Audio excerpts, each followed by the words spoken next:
Hey guys, it's time to talk about the Charizard UPC.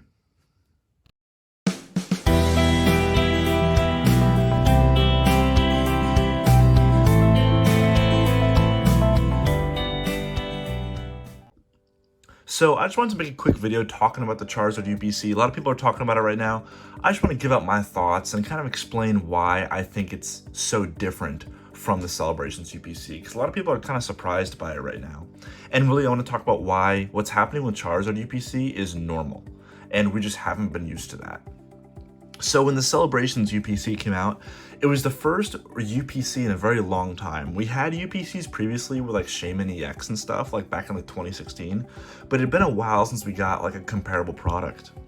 And the Celebrations UPC comes out and it's like the perfect storm of reasons why it was hard to get. So first off, it was a great product, had some really cool promos. There was a lot of hype about it, but it was so hard to get out to people. And so the reasons why are, first of all, factories were closed during COVID. They were opening and closing sporadically, but it was hard to get workers in the factories.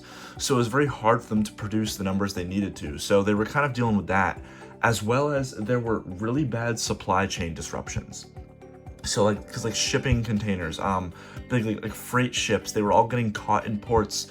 There were ships that were just like anchored for weeks, unable to drop off whatever products they had. There was this global problem, like you saw with technology too, and a lot of other things. There's a lot of supply chain issues. But there's a third thing that people have been speculating on, and I have some information on it, although nothing is concrete.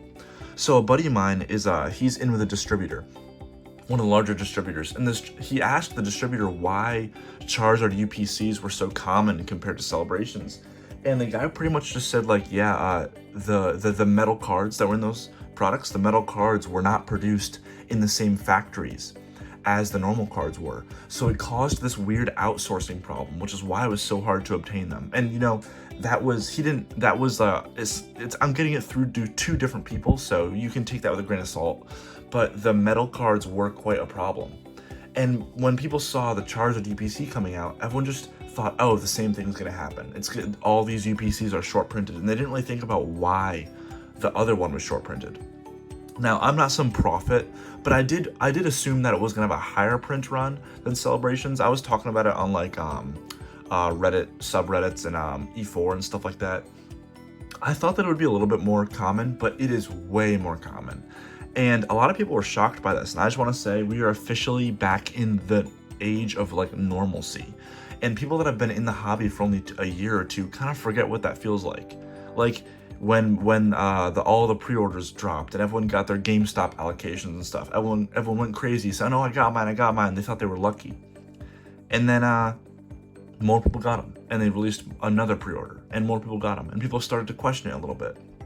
And then the first release date came. And it was in stores, and everyone bought out all the stores, and everyone was going crazy again. And then the next day they came back, and there was more Charizard UPCs. And the next day they came back, and there was more Charizard UPCs.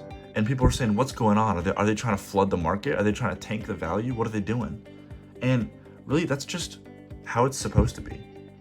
For whatever, 18 years, 19, however many years, 20 years of this hobby, that's the way things were.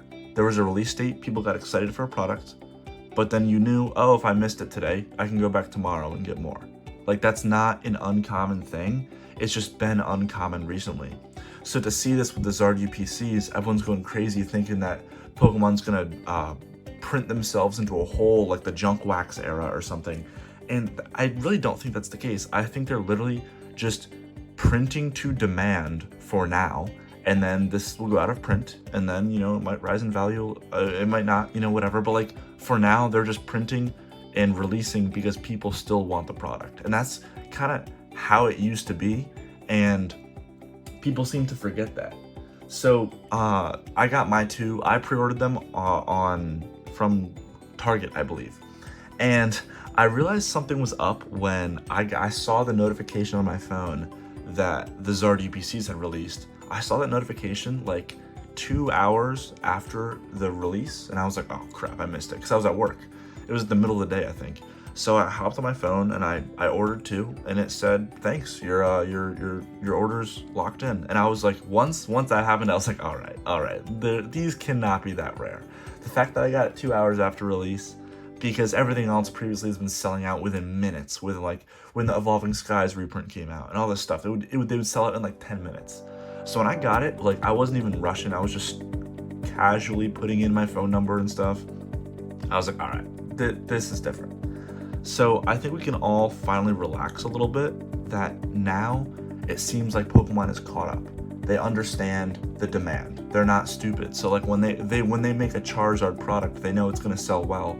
They're going to print a lot of it. They're not doing it maliciously. They weren't trying to deceive us into thinking it was exclusive. And no, they're releasing product, and I think that's a good thing. I think that a lot of people that invested, quote unquote, invested early are a little bit upset because like, oh, they thought it was gonna be rare, but it's just objectively a good thing. Now, me personally, I have two here. I ordered my two. I might open them, but I think for now I'm just gonna keep them sealed, and not just to make money or anything, but just I have no reason to open it.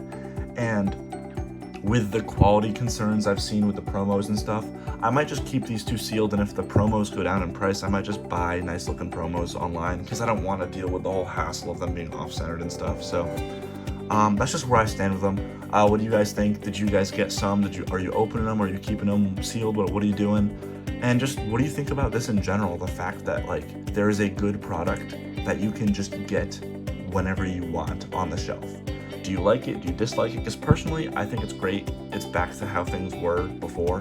But obviously, if you're a very speculative person and you're trying to make money off it, you might be a little bit disappointed. But in general, for the average collector, I think this is objectively a good thing. But I'd love to hear your thoughts. So yeah, let me know.